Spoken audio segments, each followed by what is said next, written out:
Alors, effectivement, c'est à peu près. Donc, je vais reprendre ma carrière de corésien un tout petit peu. Donc, pendant 37 ans, j'ai été en poste à Cochin, à l'hôpital Tarnier, comme professeur de dermatologie et de maladies sexuellement transmissibles, parce que en France, les deux spécialités sont jointes. Je fais juste une toute petite parenthèse pour dire que c'est très très bien que les deux spécialités soient jointes, ce qui n'existe pas en Allemagne, pas en Angleterre, pas aux États-Unis. Pourquoi? Parce que beaucoup de maladies sexuellement transmissibles donnent des signes sur la peau, et on fait le diagnostic de maladies sexuellement transmissibles en regardant la peau, la syphilis, le sida. Bon. Et de l'autre côté est vrai aussi, beaucoup de maladies dermatologiques peuvent se situer en position génitale. Et c'est quotidien de voir quelqu'un qui arrive avec un peu d'eczéma, un herpès ou un peu de psoriasis ou n'importe quoi, ou la gale, et qui dit « j'ai attrapé le sida ». Pas du tout. Vous avez une petite maladie de peau qui est en situation anatomique génitale. Vous allez mettre un tout petit peu. L'embêtant, c'est qu'il y a beaucoup de gens qu'on culpabilise en disant ben oui, on va voir. Et tout ça. Je pourrais vous faire une litanie des gens qui ont cru avoir une maladie qu'on a soignée pour des maladies sexuellement transmissibles qui n'ont strictement jamais eu. Donc, si vous voulez avoir quelqu'un qui a la bipolarité, si j'ose dire, maladie sexuellement transmissible et dermatologie, c'est très utile pour les malades. Très, très, très, très, très. Voilà, alors pendant 37 ans, j'ai été là, et je dois dire que, outre les maladies graves, en particulier le mélanome malin, j'ai lancé toute la campagne de surveillance des grains de beauté. Personne s'en occupait, ça a été un triomphe. Bon. Et puis surtout, alors, en 1981, nous avons vu arriver au mois de mai M. Mitterrand et au mois de septembre le sida. Toute relation entre les deux serait pure coïncidence. Mais si vous voulez, ça a été quelque chose. Et on a vu arriver cette maladie. On a eu le premier malade français. On a fait, deux de mes assistantes ont fait le diagnostic comme ça, en disant mais dis donc, c'est pas le truc qu'on a lu dans le New England Journal of Medicine. Voilà. Donc si vous voulez, on avait un énorme service de dermatovénérologie et on s'est occupé du sida depuis le début jusqu'à maintenant. Et je dois dire que je suis quand même heureux d'avoir assisté dans ma vie à un miracle médical, parce que je dirigeais un service qui était un mouroir. Tout le monde mourait, tout le monde. Est arrivée la trithérapie, pouf, il n'y a plus de mort, enfin pratiquement plus, très peu. Je peux vous dire que ça, c'est une chose fantastique. Pour des raisons qui m'échappent totalement, il est interdit de le dire, mais enfin, j'avais un service où tout le monde mourait, tout d'un coup, plus personne n'est mort. Je vais raconter une anecdote. J'avais un malade que j'aimais beaucoup, un petit peu pervers sur les bords, mais bon, et qui était mourant. On lui en donnait pour 15 jours, 3 semaines. Il a été un des premiers à avoir la trithérapie. On l'a rattrapé par les cheveux. Bon. Et un jour, moi, j'arrivais toujours le matin à 6 heures à l'hôpital, parce que c'est mes heures. Le soir, vous allez me faire coucher tard. Ce soir, quand je me couche après 9 heures, je trouve que c'est tard. Et je vois ce malade qui arrivait pour sa journée à l'hôpital de jour. Et je le vois. Je lui dis, ben, dites donc, ça va mieux, hein? Elle me dit, m'en parlez pas. Vous savez comment on nous appelle maintenant? Les joufflus. Je lui dis, écoutez, je préfère qu'on vous appelle le joufflu que le squelette. Et ben, voilà. Donc, si vous voulez, c'est pour vous dire que mon expérience de la médecine est une expérience lourde, avec des malades lourds. Et le grand problème sur lequel j'ai travaillé, c'est le cancer et aussi le sida, parce que ça nous a vraiment plus qu'occupé. C'est une expérience terrible comme ça. Mais je n'ai vu qu'une seule maladie où tout d'un coup, les choses s'amélioraient d'une façon formidable. C'était très bien. Voilà. Alors, comment est-ce que j'en suis venu à m'intéresser à la laïcité? C'est compliqué. Mais si vous voulez, la médecine, pour moi, a un caractère social avant tout. Et pas avant tout, mais enfin, si vous voulez, on ne peut pas faire de médecine sans faire de social. Et c'est quelque chose qui est en train de se perdre un petit peu dans la pratique médicale. Jacques Attali avait écrit un livre qui s'appelait L'ordre cannibale. C'était sur la médecine. Et alors le journal Le Monde avait fait une critique venimeuse, Madame Escoffier-Lambiotte, qui était la grande manitoute de la rubrique médicale, et Jacques Attali était dans les 36e dessous. Et comme j'avais eu l'occasion de le connaître un peu, il m'a demandé de faire un article pour le défendre. On l'a défendu. Et puis après, avec Catherine Dolto, on avait une petite émission télévisée, parce qu'on avait une copine qui nous avait donné ça, et on a invité Jacques Attali. Et alors là, vous savez, de temps en temps, c'est formidable. Vous avez un type qui vous résume une situation en moins de 2.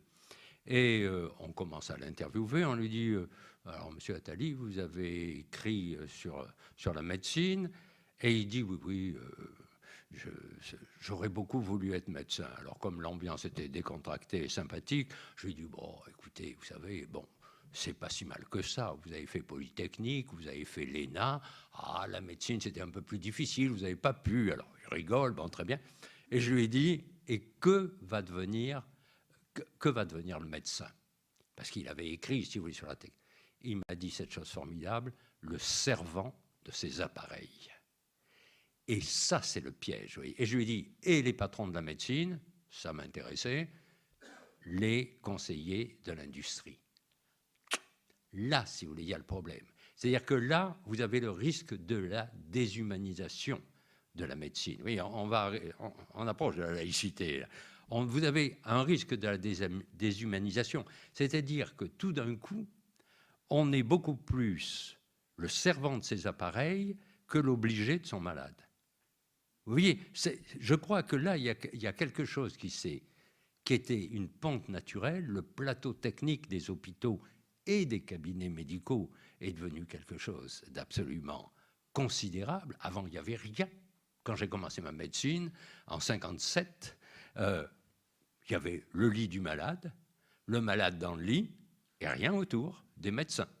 Si vous voyez les films des années 50, vous verrez, quand un gangster prend une rafale de mitraillette ou qu'une dame accouche et que ça se passe mal, elle est dans un lit avec une pancarte où on voit la fièvre, et de temps en temps, il y a quelqu'un qui arrive avec une seringue pour faire une piqûre. Il n'y a même pas un flacon qui pend avec...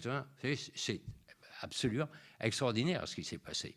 Donc, si vous voulez, petit à petit, on s'est un peu désintéressé de la médecine. Et qu'est-ce qui s'est occupé des malades? Faire vraiment. C'était les infirmières, vous voyez, qui à ce moment-là ont pris en main la quasi-totalité des relations humaines. Et les médecins, j'en suis très content, mais si vous voulez, se sont mis à s'intéresser aux publications scientifiques, aux congrès, c'est ce qui leur permettait d'avoir des points, d'être nommés. Et puis la vie hospitalière s'est un peu transformée, c'est-à-dire que l'équipe qui était autour du malade est quelque chose qui s'est un petit peu relâché. Vous voyez? Bon.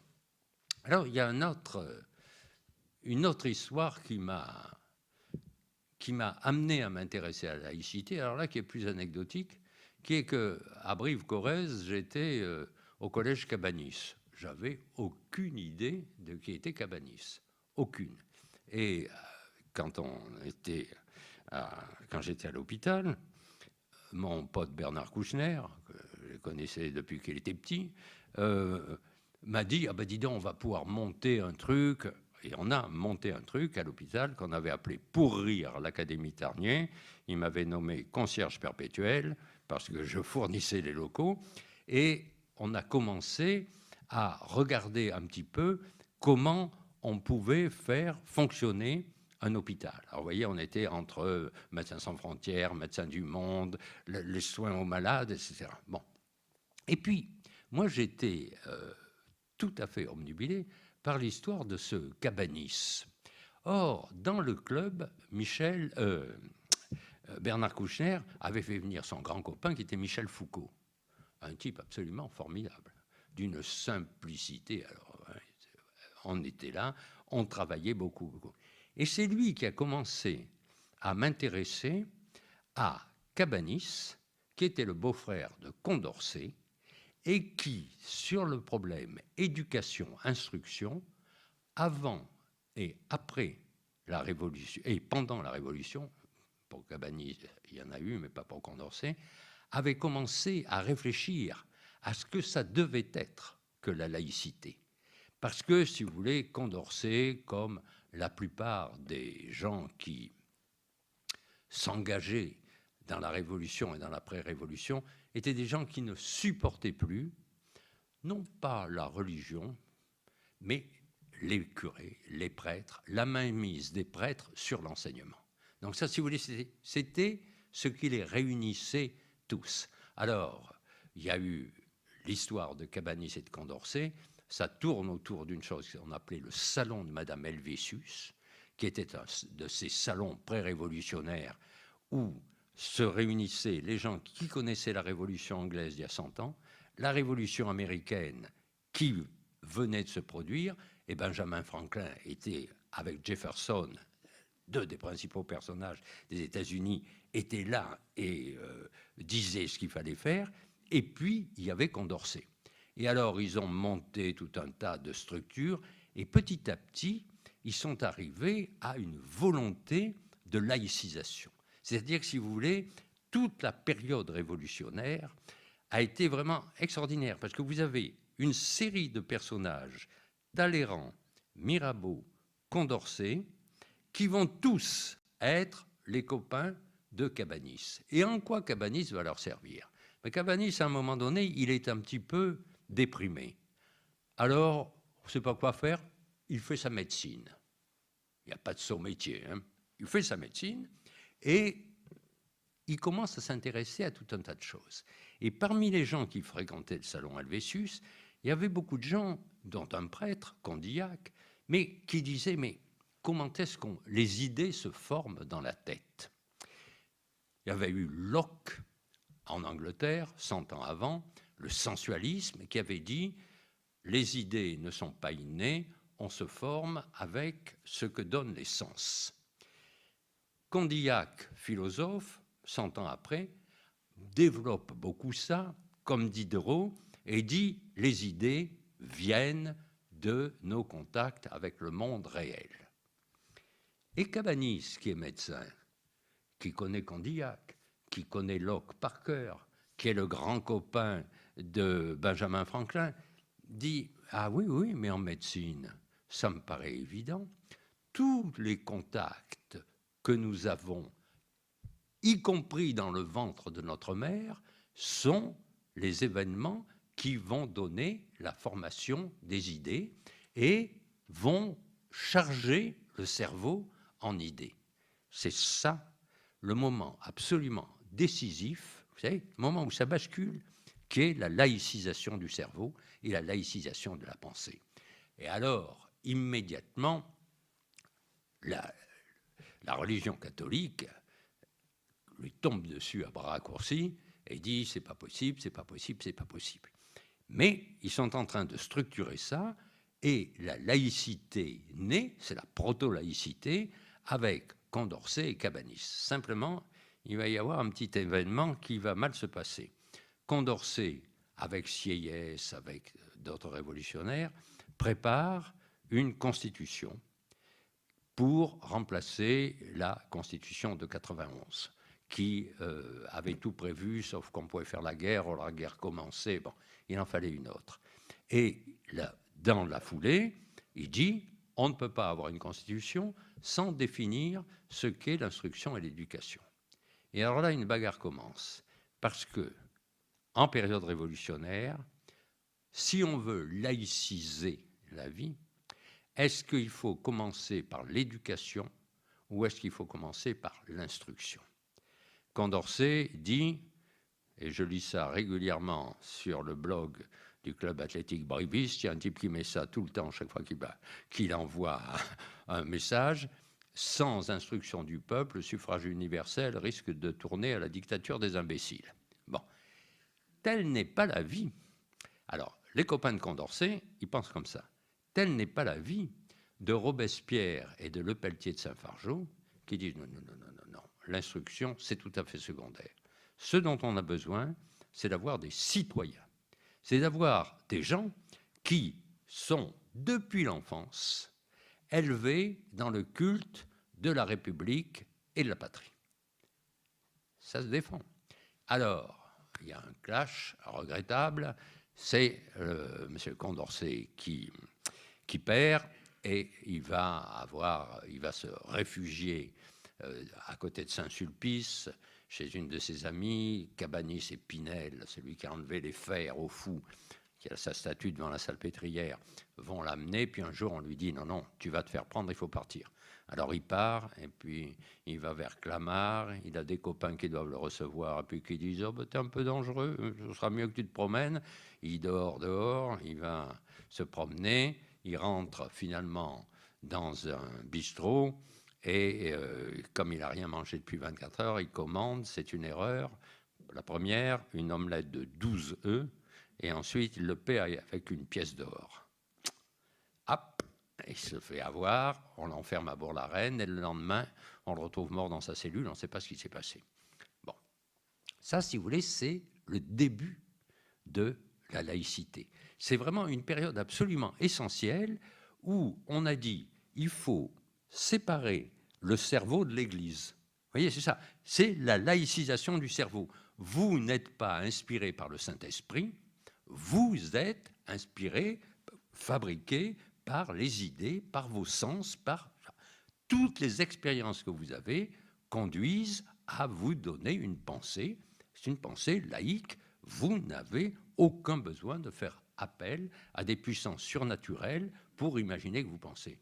Aujourd'hui, ça, oh ben oui.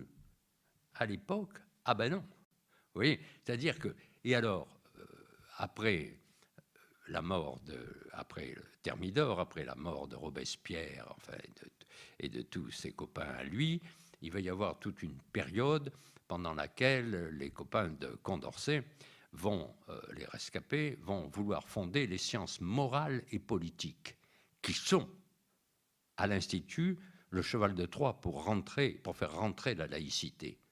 Seulement, au début, le général Bonaparte est très content, oui, c'est formidable et tout ça. Et puis, dès qu'il devient Napoléon, il dit ça suffit, il les vire. Les idéologues, c'est comme ça qu'il les appelle, j'en veux plus. Il s'entend avec Chateaubriand, on remet l'Église et le Concordat en premier lieu, et on change quand même des choses dans l'éducation, mais le programme de la laïcité n'est plus en place. Il va s'ouvrir une période de 70 ans, pendant lesquelles, évidemment, les gens réfléchissent beaucoup à ce que doit être l'éducation, à ce que doit être l'instruction, mais l'Église est là, et l'Église s'impose. Il ne devient pas possible d'être éduqué de façon supérieure sans que les prêtres et que l'Église donnent leur avis, donnent leur aval et donnent le ton à tout ça. Arrive 1870 et en 1875, tout d'un coup, à un vote près, la République est proclamée. Personne n'y attache beaucoup d'importance, c'est M. Vallon qui fait un texte parce que les monarchistes se disent on récupérera ça tout de suite après, et l'amendement Vallon, c'est de faire passer un texte qui dit le président de la... On ne proclame pas la République, hein, mais il y a un texte qui passe et qui dit le président de la République est nommé pour 7 ans.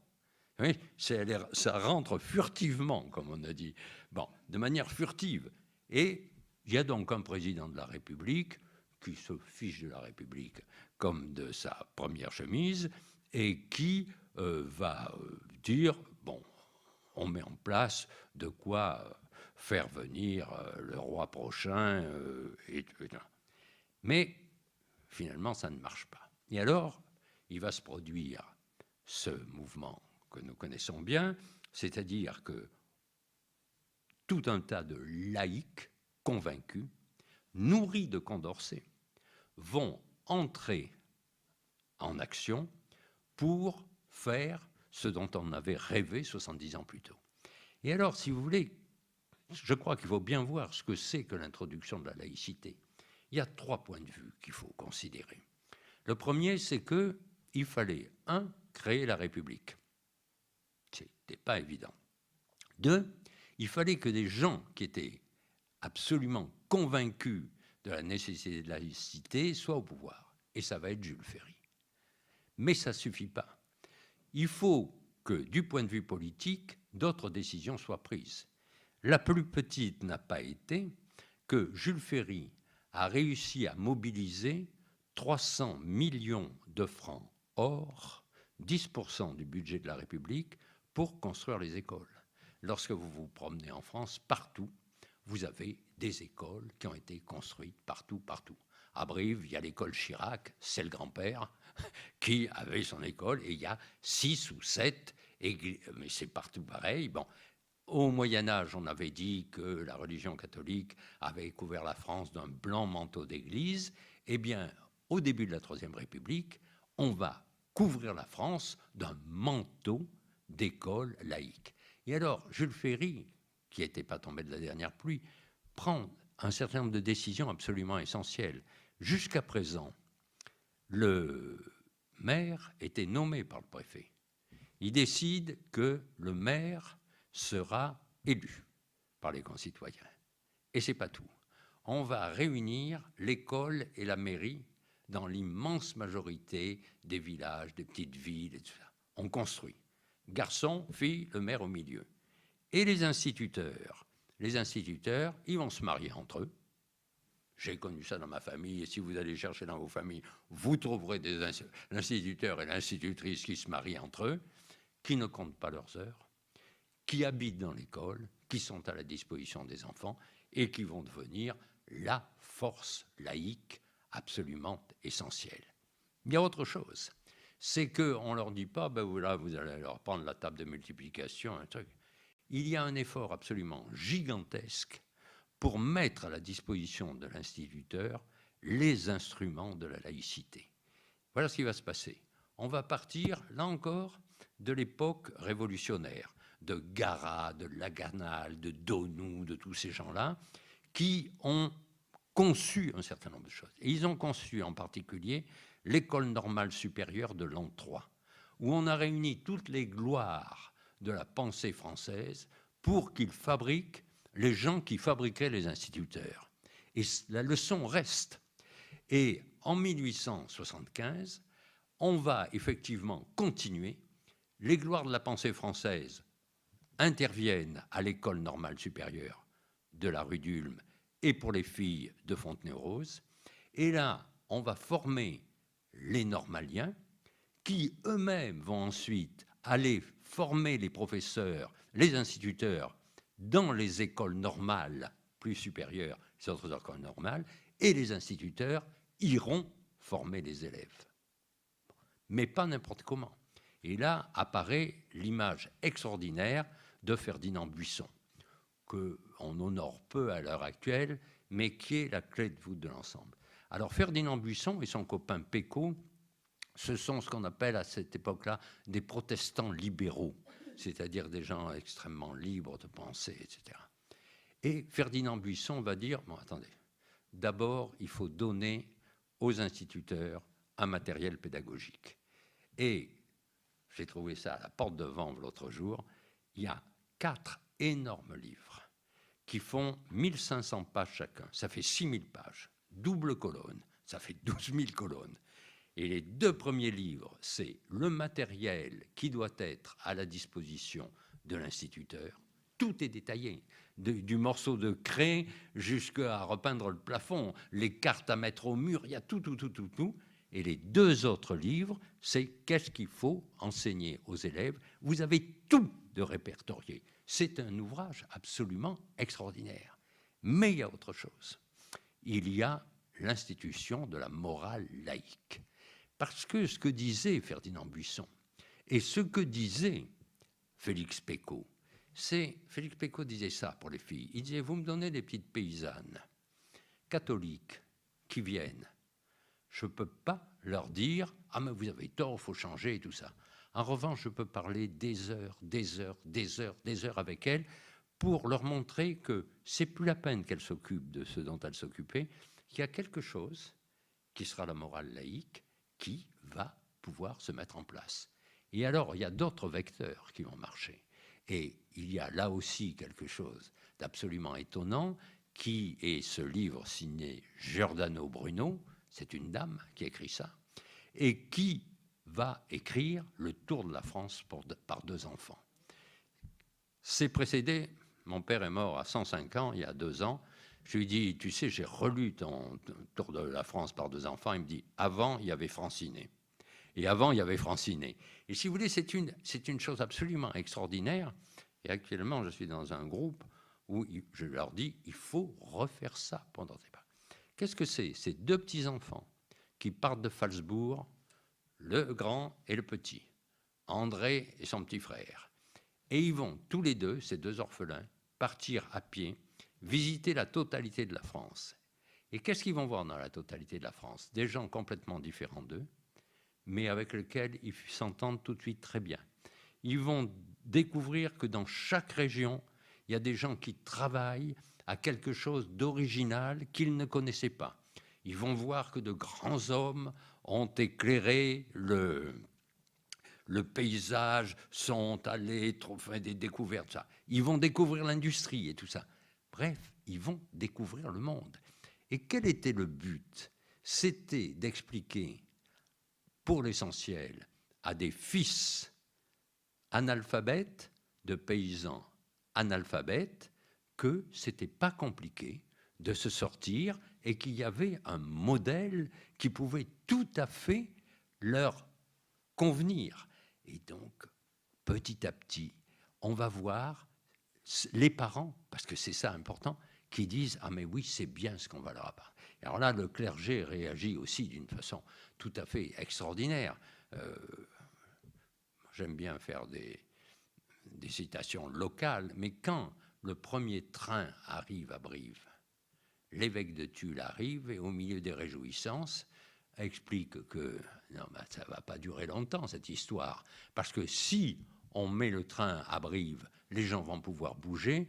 Or, le but des enfants de paysans, c'est de rester à côté de leurs parents, à la ferme, à travailler, et que l'instruction, on verra plus tard. C'est écrit, hein. J'ai lu ça à Brive 2 fois de suite, les gens n'en revenaient pas, vous comprenez ça. Donc l'école laïque, elle lutte pour ça, et elle a besoin d'un modèle qui est appétant, comme on dit. Elle a besoin qu'on donne envie, et ça marche. Mais la clé de voûte, c'est vraiment la morale laïque. Parce que vous voyez, cette morale laïque, elle est capable d'unir tout le monde. Est-ce que vous avez un jour entendu quelqu'un qui dit la morale laïque? Non, c'est pas bien. Alors, quelquefois, on ne la comprenait pas. Moi, j'avais un des professeurs qui nous faisait mettre quelque chose, se taire, obéir, travailler. Et, et un jour, il nous dit, vous écrirez celui qui fait le mal et la lumière. Mais moi, je n'ai pas compris que c'était le verbe haïr. Et je me suis dit, tiens, c'est intéressant, celui qui fait le mal et la lumière.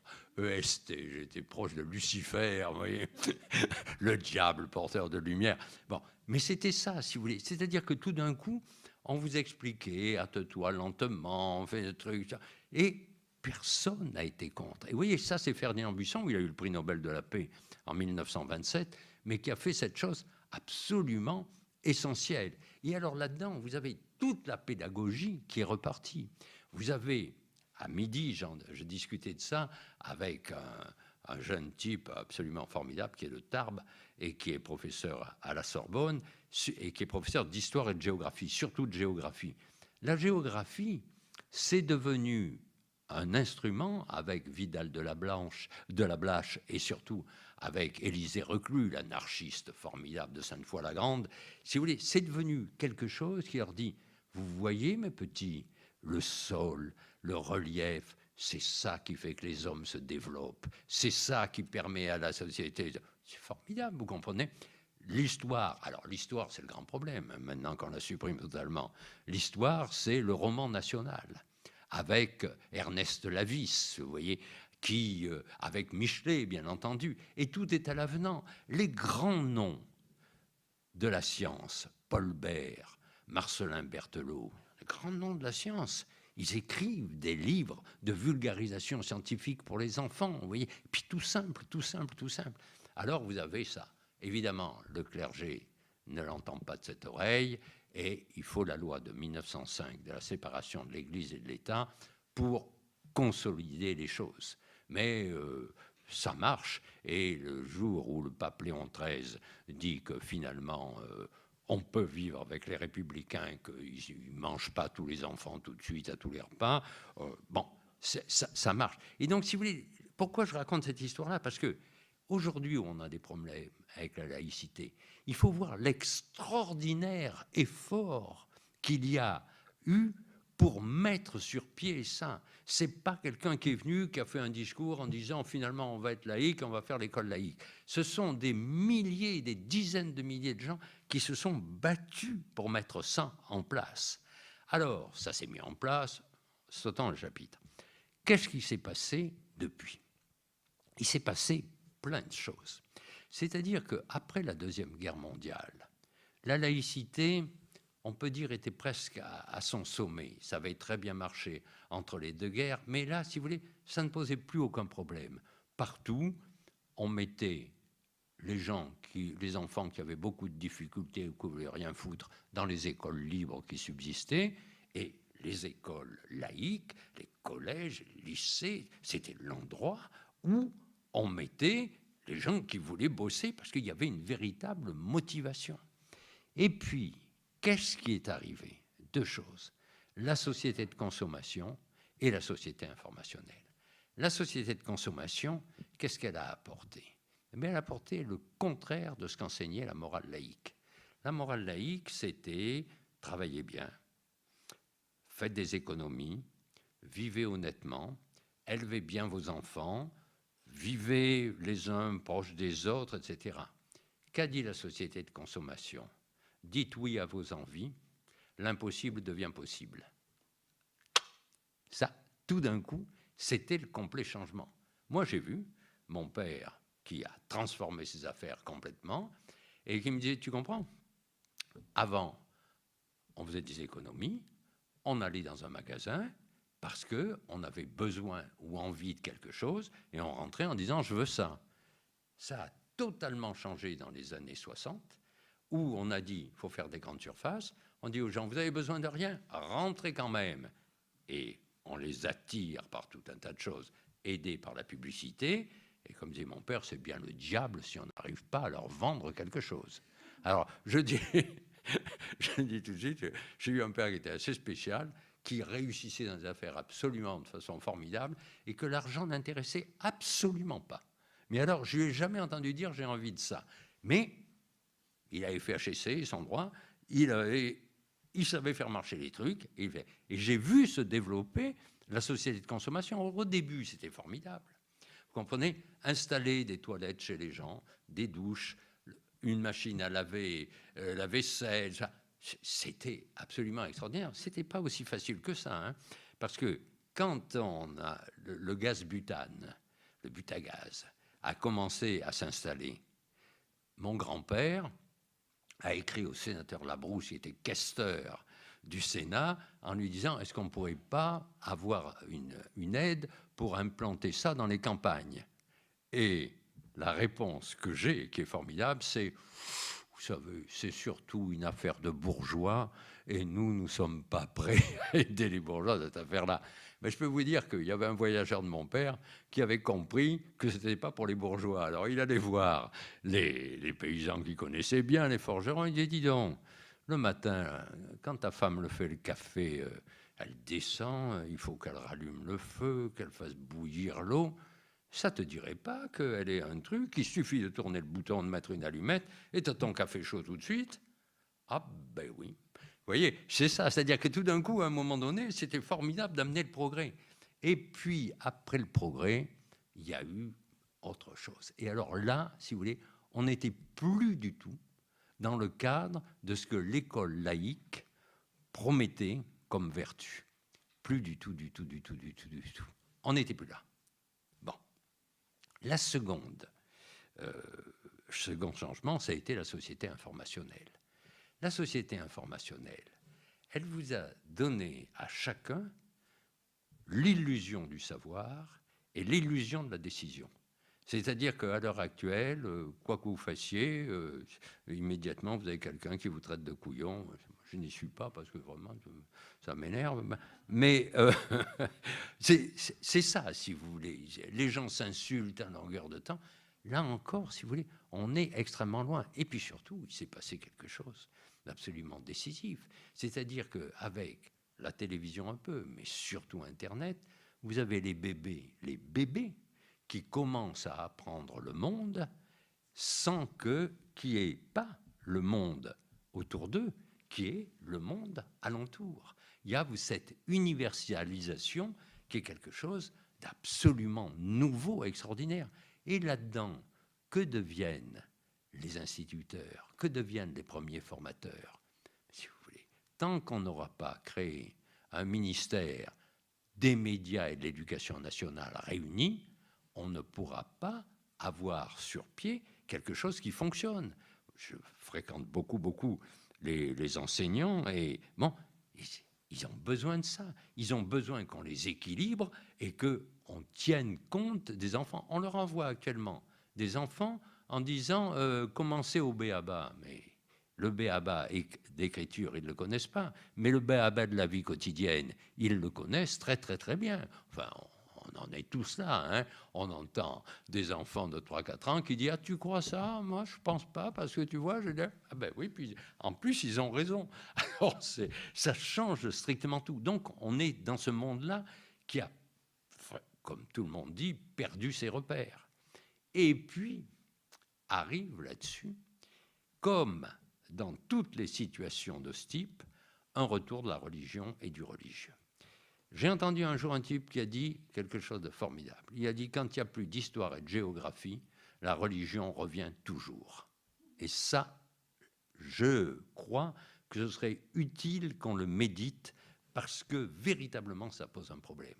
Quand il n'y a plus de repères historiques et qu'on vous dit, oh, ben, ça va être thématique, et tout ça, ce qui est absolument passionnant, mais il manque quelque chose. Et à ce moment-là, on cherche au-dessus la transcendance. Alors, Philippe de Chartres, l'ancien ministre, qui était un type formidable, un jour on lui disait « Est-ce qu'il y a une transcendance laïque ?» Il a répondu « Oui, c'est la République. » Ça, c'est bien. Voyez. Mais à l'heure actuelle, c'est plus ça. On en parlait tout à l'heure, monsieur le directeur, mais qu'est-ce que c'est que la République à l'heure actuelle? Et on voit revenir la religion qui s'impose partout. Alors, la religion qui se réimpose partout, ça crée véritablement des problèmes en médecine qui sont en train de gonfler et d'augmenter. Mais vous voyez, toujours, c'est pas tout simplement parce que la religion revient.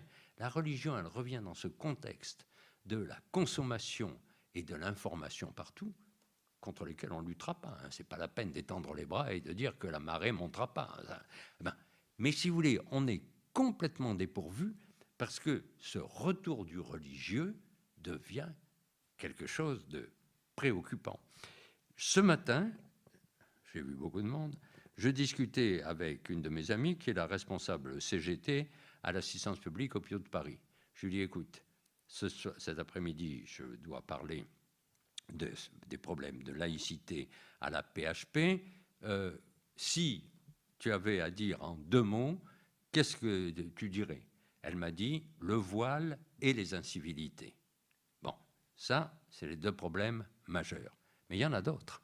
L'autre problème, ça rejoint ce que je vous disais tout à l'heure, c'est que les médecins ne sont absolument pas formés à recevoir des demandes qui sont des demandes qui changent complètement. Si vous voulez, jamais de ma vie, je n'ai eu à faire un certificat de virginité. C'est maintenant quelque chose qu'on demande très régulièrement. Vous voyez, bon, jamais de ma vie. Si, je me souviens un jour, il y avait une dame, j'étais externe des hôpitaux, et je voyais une pauvre dame qui était gentille, qui pleurait. C'était une dame algérienne, et on lui avait donné à manger du boudin, un gros boudin. Et elle ne voulait pas manger de boudin. Alors, ça s'est arrangé très bien. Maintenant, si vous voulez, on a tous ces problèmes qui surgissent partout et qui sont le fait de deux catégories de population. C'est comme au rugby. Il y en a qui disent des choses raisonnables et qui demandent simplement qu'on tienne compte de leurs demandes, et puis il y en avait qui rentrent sur le terrain pour casser la gueule à l'autre. Et on voit les deux. Moi, je dois dire que jusqu'à présent, je n'ai jamais été confronté à ça. Pendant mes 50 ans d'hôpital, et puis après, j'ai remplacé mes assistants pour faire de la clientèle en ville. Excellente école, parce que ça m'a montré que la vie d'un fonctionnaire médecin, je n'ai jamais fait de clientèle privée, hein, mais n'était pas la même que celle qu'on voit quand on voit un malade tous les quarts d'heure. Pas la même chose. Quand vous êtes monsieur le professeur et que les gens rentrent dans votre bureau en disant « il va m'apporter les lumières », c'est en quoi ils se trompent. Si vous voulez, c'est pas du tout pareil. Mais il est évident que les problèmes sont radicalement différents selon le lieu où on travaille et selon les antécédents sociaux dans le lieu où on travaille. Alors, effectivement, à l'heure actuelle, quand vous avez, il n'y a plus de salle commune, heureusement, mais quand vous avez quelqu'un qui veut faire sa prière en se tournant vers la Mecque, s'il est croyant, c'est difficile de lui refuser. Si c'est un type qui n'attend qu'une chose, que vous lui disiez non pour faire un scandale et tout casser, c'est une autre situation. Donc, si vous voulez, il faut vraiment essayer de faire la part entre ce qui est la demande de gens qui, bon, l'air du temps, ils demandent du religieux. Entre nous soit dit, les chrétiens intégristes sont pareils. Hein. Pareil.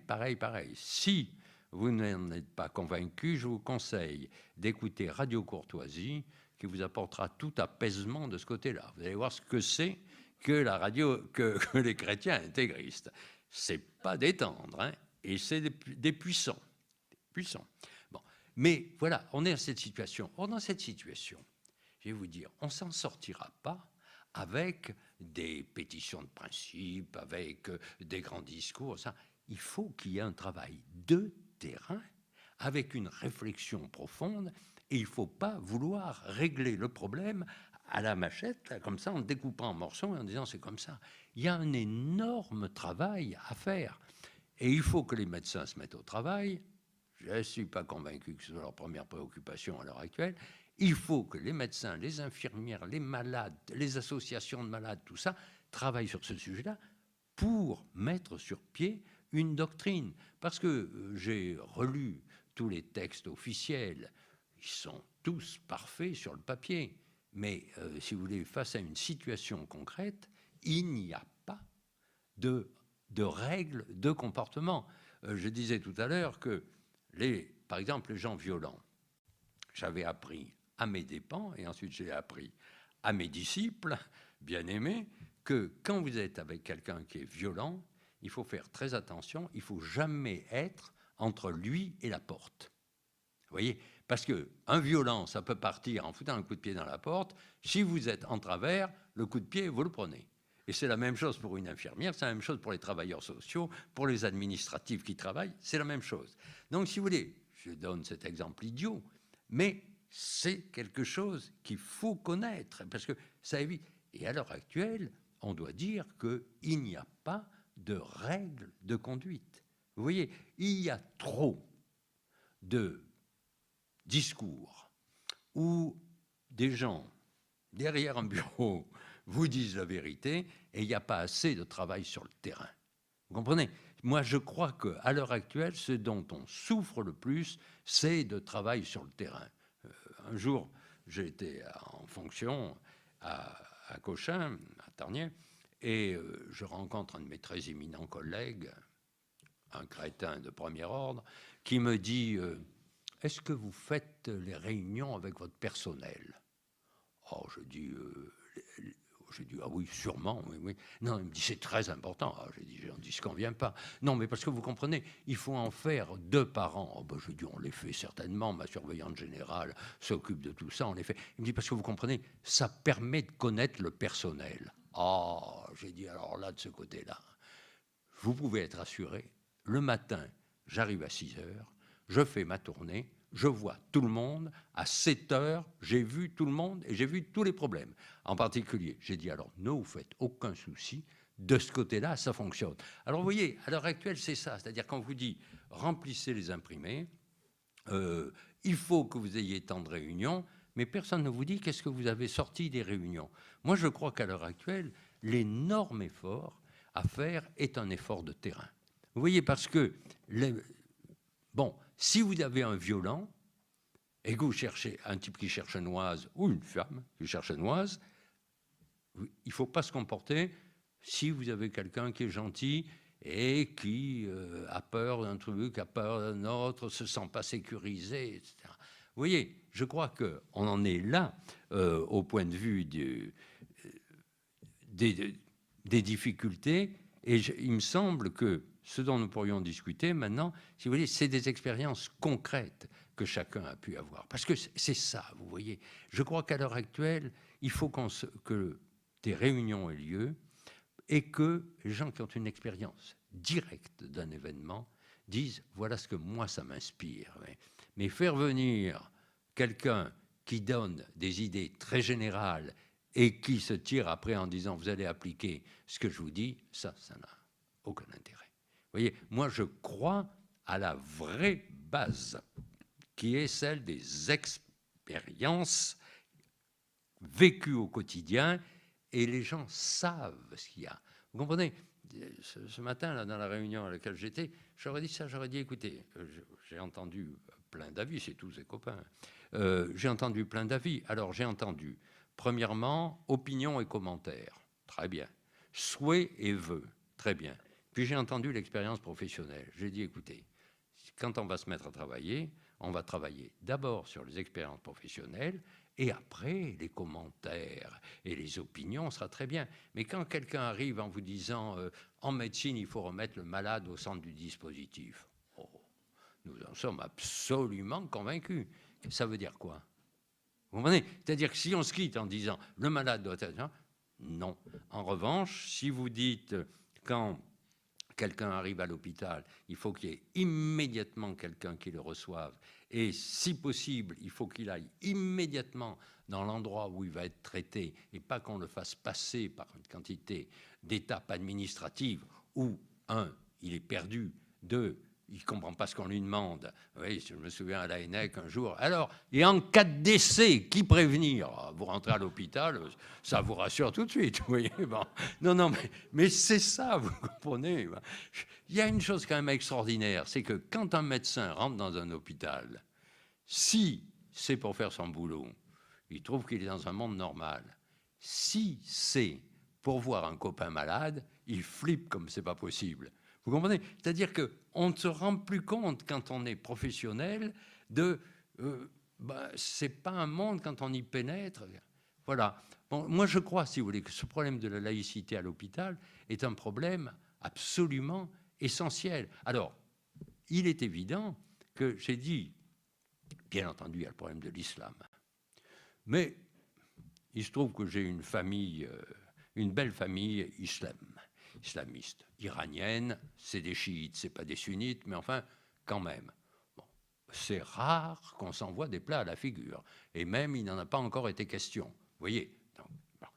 Des amis juifs qui portent la kippa, j'en ai plein.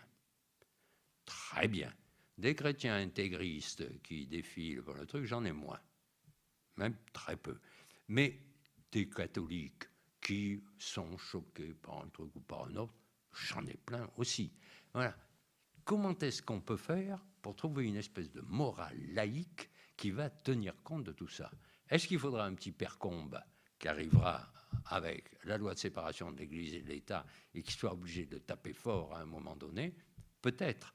Mais entre le petit père Combe et Ferdinand Buisson et Pécaud, comment est-ce qu'on peut faire? Moi, je crois qu'il y a un énorme effort à faire. Mais la médiatisation devient une chose absolument épouvantable. J'ai, pendant 30 ans, j'avais écrit un livre qui avait eu beaucoup de succès. Alors, pendant 30 ans, on m'a invité dans tous les médias, partout. Ça a été très intéressant. À un moment donné, on rencontrait des gens formidables, on discutait très bien. Le jour où j'ai compris que dans les médias, on y allait pour servir la soupe aux journalistes, j'ai dit, j'y mettrai plus jamais les pieds. Le jour où il m'a fait le plus rire, parce que ça m'a fait rire, c'est il y avait un petit garçon qui était dans la même classe que mon fils, qui était gentil comme tout, qui bouffait mes cerises au truc, bon, il s'appelait Jean-Luc Delarue. Jean-Luc, donc je le connaissais, il me tutoyait, je le tutoyais depuis qu'il était haut comme ça. Et un jour, il vient me voir à l'hôpital, il me dit, dis donc, j'ai un petit problème. Bon, ben, et je lui dis, tu vas me rendre un service. Je suis en train de faire un truc, un spectacle, j'y tiens beaucoup. Il me dit, aucun problème, tu viens faire, ça se discute ou je sais pas quoi, tu vas faire le grand témoin. Très bien. J'arrive. Mettez-vous à côté. Ah bon? Ah, très bien. Là-dessus arrive Jean-Luc. L'empereur Auguste arrivant à Rome, au Capitole, c'était pas mieux. Tout d'un coup, il arrive, il me voit, il m'embrasse. Immédiatement, je suis devenu quelqu'un d'important. Je vais vous dire, ça c'est de la foutaise. Vous comprenez? C'est plus possible. Alors les médias, maintenant, les gens viennent non plus pour discuter, mais pour passer un message publicitaire. Je me souviens très bien, quand on m'a invité, souvent, pour le téléphone sonne, j'étais tout seul. On discutait, c'était très bien. Maintenant, vous avez 6 types, plus 12 gens qui viennent au téléphone. Qu'est-ce que vous avez le temps de passer? Un message publicitaire. Vous faites votre pub. Ça ne m'intéresse pas du tout, j'ai rien à vendre. Rien du tout. Du tout. Donc, si vous voulez, on est dans une situation avec les médias où on étouffe la réalité des problèmes. Moi, je suis effaré de voir que d'un jour sur l'autre, un sujet en chasse un autre, et que le surlendemain, on est incapable de dire de quoi on a parlé la veille et l'avant-veille. Ça devient quand même quelque chose d'extrêmement préoccupant, avec une façon de changer. J'en appelle ici aux amateurs de football. Jusqu'à hier, 20h, M. Pogba était la honte de la nation. À 20h01, il en était la gloire. Ça ne va plus, là, vous comprenez? Ça ne va plus du tout. La médiatisation devient quelque chose d'absolument infernal. On ne peut plus traiter des problèmes. Alors, il y a 2 mondes. Il y a le monde de la médiatisation, du buzz et tout ça, et en dessous, vous avez le monde réel. Or, la médiatisation rejaillit sur le monde réel en imposant un certain nombre de choses. Moi, je crois qu'il y a un énorme effort. Les journalistes n'aiment pas quand je leur dis ça, mais comme c'est des copains, ils me tolèrent. Hein. Mais moi, je ne supporte plus, si vous voulez. Je ne supporte plus cette médiatisation imbécile où on ne parle que de trucs. Un de mes copains, qui est maintenant à un autre poste, mais enfin, il était le conseiller pour les affaires étrangères du Premier ministre. Et il part en voyage un bout de temps, il revient, je lui dis alors, comment ça s'est passé? Il me dit, bah, écoute, on a commencé par l'Afrique, avec le Premier ministre, on a vu, puis après on est passé au Moyen-Orient, et permets-moi de te dire qu'on a vu des trucs qui nous posent quelques problèmes au point de vue diplomatique. Il me dit, on arrive ici, on ne nous parle que des maîtresses du président. Bah oui. Ouais, c'est ça. La médiatisation, c'est ça. Et alors, tout d'un coup, on découvre le problème, on dit, il faut faire quelque chose tout de suite. Hop, le lendemain, on n'en parle plus. J'ai une femme qui travaille chez Emmaüs et qui s'occupe du matin au soir des clochards. Les clochards, ça n'intéresse les gens que quand ils meurent de froid. Et s'ils meurent de froid à côté de l'Élysée, alors là, c'est formidable. Parce qu'on peut en parler en disant, mon Dieu, quelle horreur près de l'Élysée. Mais quand ils meurent de chaud, ils meurent tout autant de chaud, sinon plus de chaud. Quand ils meurent de maladie, ça n'intéresse strictement pas les médias. Donc, si vous voulez, on est là dans une situation qui, quand même, est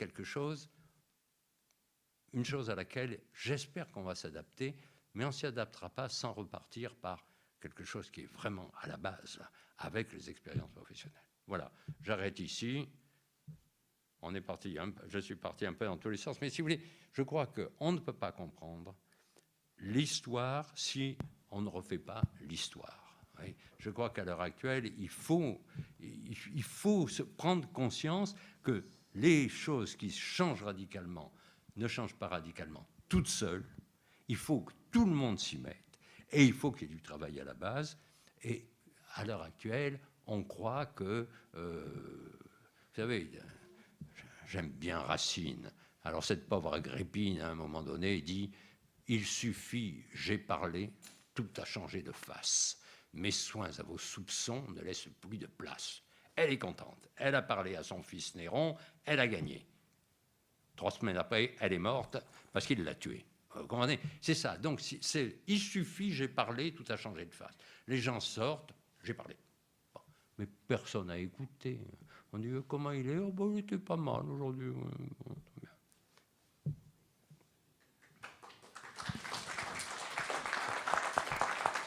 Vous saviez ce que disait le professeur Siguier ? Et quand je me produisais sur les théâtres et que ça m'amusait beaucoup, je disais, n'applaudissez pas parce que, vous savez, quand on fait des conférences comme ça dans les services hospitaliers, à la fin, les gens applaudissent. Et le professeur Siguier, qui est un type exceptionnel, disait, non, dans mon service, on n'applaudit pas. On n'applaudit pas le malheur. C'est vrai que tu m'avais dit, nous avons vu tant de cas, il y a tant de gens qui sont morts, ah bravo. Non, on n'applaudit pas le malheur. Et moi, c'est ce que je disais quand je faisais mes spectacles sur la médecine, je disais, attendez, n'applaudissez pas, on n'applaudit pas le malheur. Je vous ai parlé de choses tristes, et je crois ça.